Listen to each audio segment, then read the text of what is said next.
Current situation in Zimbabwe, panguva ino, at some point iri kutosirisa.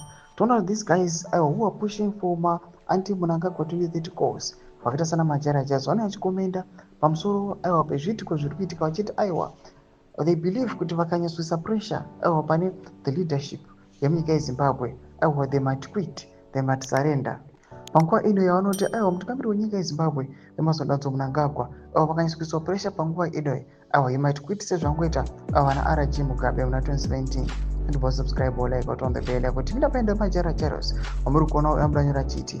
I personally believe in action. ZANU-PF understands the language of pressure.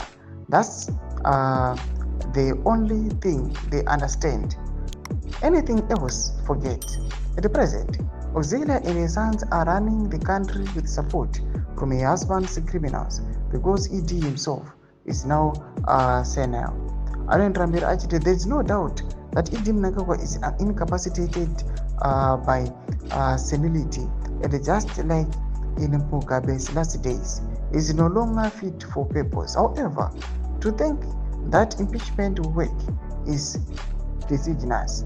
ED has full control of the opposition in parliament, and I know this for a fact. Thomas Kanubulano Konana Majara Jazz Aiwa, these guys vanogoda pressure just because the state iripo panguva inomutungamiri wenyika mufanani ya 2013 RG Mugabe achibuda charo mashoko panguva ino achiti aiwa, the only way to defeat them, let's just put them under pressure. Kana vachinge kuiswa under pressure, they will see kuti these guys avachavadi, these guys vari serious pane macause avari kuita under 2030.